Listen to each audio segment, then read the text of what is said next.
غوث پاک رضی اللہ تعالی آپ فرماتے ہیں کہ میں چھوٹا سا تھا، والد انتقال کر گئے، والدہ تھی میری اور ہم دو بھائی تھے۔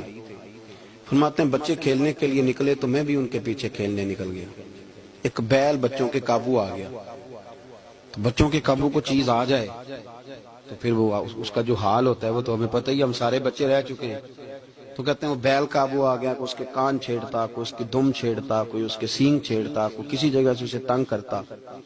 مختلف بچے اس کو دم سے پکڑ کے ہلاتے، بیل بھاگتا۔ حضور غوث پاک فرماتے ہیں میں بھی آگے بڑھا، اور میں نے جب اس کی دم پکڑ کے ہلائی تو بیل نے میری طرف منہ کیا اور کہنے لگا عبد القادر تو نہ ایسے کر، بول کے کہنے لگا تو نہ ایسے کر، تجھے رب نے ان کاموں کے لیے پیدا نہیں فرمایا۔ آپ فرماتے ہیں مجھے اتنا خوف طاری ہوا، بیل کو بولتے دیکھا تھا پہلی دفعہ، بیل کو۔ اب میرے سنی کو بھی دلیلوں کی ضرورت ہوتی ہے نا، دلیل نہ دیں، کسی بزرگ کی بات سنائیں تو سنی بھی تھوڑا تھوڑا دائیں بائیں دیکھتا ہے۔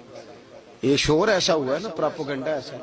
میں حدیث پاک سنا دیتا ہوں۔ رسول کریم صلی اللہ تعالی علیہ وآلہ وسلم فرماتے ہیں ایک شخص نے بیل پہ سواری کر لی تھی۔ بیل سواری کے لیے نہیں پیدا کیا گیا، سواری کے لیے اونٹ ہیں، خچر ہیں، گھوڑے ہیں، گدھے ہیں، بیل کھیتی باڑی کے لیے۔ بیل نے سواری کر لی،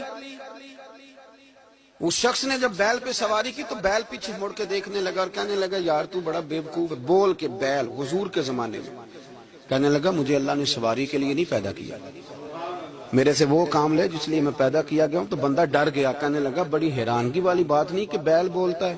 تو بیل پھر بول پڑا، کہنے لگا اس سے بھی زیادہ حیرانگی والی بات ہے۔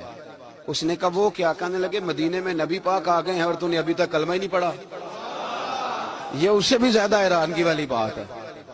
جامع المعجزات میں حدیث موجود ہے، حضور آ گیا اور تو نے کلمہ ہی نہیں پڑھا۔ وہ شخص کہتا ہے میں سر پٹ دوڑا، جب آ کے سامنے کھڑا ہوا تو حضور مسکرائے، فرمایا آجا پڑھ لے کلمہ، مجھے پتا ہے تجھے کس نے بھیجا ہے۔ تو بھائی اللہ چاہے تو بیل بول، چلیں ٹھیک۔ اب آپ تھوڑے سے راضی ہوئے ہیں بات سمجھ، اللہ آپ کو جزائے خیر عطا فرمائے۔ اللہ والوں کی باتیں مان لیا کریں۔ میں بڑی ذمہ داری سے کہتا ہوں رب کریم کے کوئی بندوں کی بات کتاب و سنت کے خلاف نہیں ہوتی، وہی تو کتاب و سنت آگے پہنچانے والے ہوتے۔ تو حضور غوث پاک فرماتے ہیں میں وہ ڈر کے گھر آیا، جب گھر پہنچا تو میرے کانوں میں آواز آ رہی تھی لبیک اللہم لبیک لبیک لا شریک لک لبیک۔ فرماتے ہیں میں چھت پہ چڑھا اور میں نے جیلان میں اپنی چھت پہ کھڑے ہو کے دیکھا، تم حج کے دن تھے، میری سیدھی نظر میدان عرفات پہ گئی۔ لوگ میدان عرفات میں بیٹھ کے لبیک لبیک پڑھ رہے تھے۔ پہلے میں وہاں سے ڈر کے آیا، پھر چھت سے ڈر کے نیچے اترا، ماں کو ساری بات بتائی۔ تو کہتی میری ماں کہنے لگی بیٹے جب تو پیدا ہونے والا تھا تو مجھے بڑی بشارتیں ملتی۔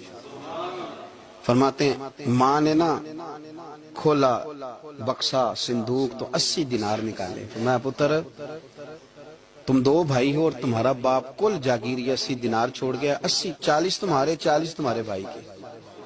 فرمایا بیٹا ایک بات کا خیال رکھنا، میں عورت ہوں، تمہارا باپ کوئی نہیں، بھائی چھوٹا ہے، میں پیچھے نہیں آ سکتا، یہ 40 دینار لے جا اور جا بغداد چلا جا، جا کے تعلیم حاصل کر، بیٹے میں پہنچ نہیں سکتی، خیال رکھنا۔ غوث پاک فرماتے ہیں 12 سال میں نے تعلیم حاصل کی یارو، میں نے پتے بھی کھائے، اور خود آپ کا فرمان موجود ہے، فرماتے ہیں ایسی سختیاں بھی دیکھیں، ایسی سختیاں بھی دیکھیں کہ پتھروں اور پہاڑوں پہ گزرتی تو شاید پگھل جاتے، لیکن میں نے اپنے نبی کا دین پڑھا۔